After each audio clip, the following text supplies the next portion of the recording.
पुण्यामध्ये युवक काँग्रेसचं सध्या आंदोलन सुरू आहे। युवक काँग्रेसचे कार्यकर्ते आहेत ते आक्रमक झालेले आहेत। मतचोरी विरोधात हे आंदोलन सुरू असल्याची ही दृश्य आपण बघू शकतोय। युवक काँग्रेस हे पुण्यामध्ये सुरू असलेलं आंदोलन,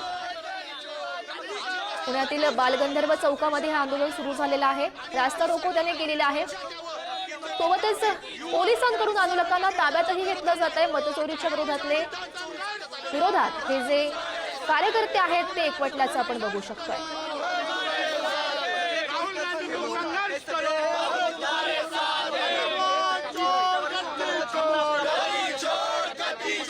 जोरदार घोषणाबाजी या कार्यकर्त्यांकडून सुरू असल्याचं आपल्याला बघायला मिळते। ही सध्याची लाईव्ह दृश्य आपण बघतोय पुण्यातून। पुण्यामध्ये युवक काँग्रेसचे जे कार्यकर्ते आहेत ते आक्रमक झालेले आहेत। मतचोरीच्या विरोधात हे कार्यकर्ते एकवटलेले आहेत। जोरदार त्यांच्याकडून घोषणाबाजी केली जाते।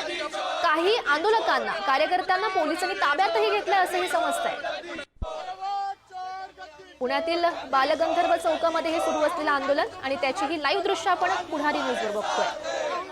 पुण्यातल्या या बालगंधर्व चौकात हे आंदोलन या ठिकाणी आपण सुरू असल्याचं बघतोय, जिथे आंदोलकांकडून पोलिसांना ताब्यात घेण्यात आलेलं आहे आणि हे सगळे जे आंदोलक आहेत ते रास्ता रोको आंदोलन करण्याच्या भूमिकेवर ठाम होते। त्यांना पोलिसांनी या ठिकाणी ताब्यात घेतल्याचं आपण बघतोय। पोलिसांची जी व्हॅन आहे ती देखील या ठिकाणी आणली आहे, कारण मोठ्या संख्येनं हे सगळे आंदोलक जे होते ते या ठिकाणी जमा झालेले होते आणि त्यांनी ज्या घोषणा आहेत त्या या ठिकाणी दिलेल्या आहेत। काय नेमकं म्हणणं आहे त्यांचं आपण जाणून घेण्याचा प्रयत्न। तर काय म्हणणं आहे तुमचं, कशा पद्धतीने वोट चोरी झाली? वोट चोरी या विविध पद्धतीने झाली। एका व्यक्तीच्या नावावर 80 लोकांनी मतदान केलेलं आहे। जर तुम्ही कर्नाटकामध्ये बघितलं तर एका घरामध्ये, एका छोटीशा खोलीमध्ये 80 लोकांचं मतदान होतं।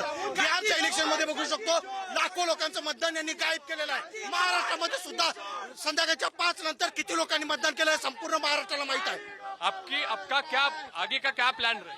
हम लोग जब तक इस वोट चोरी पर सही से कार्रवाई नहीं होती, पूरे देश के छात्र एकत्र होकर इसके लिए हर जगह चक्का जाम करेंगे, आंदोलन करेंगे, संसद का घेराव करेंगे, क्योंकि ये हमारे मताधिकार के साथ दुरुपयोग हो रहा है।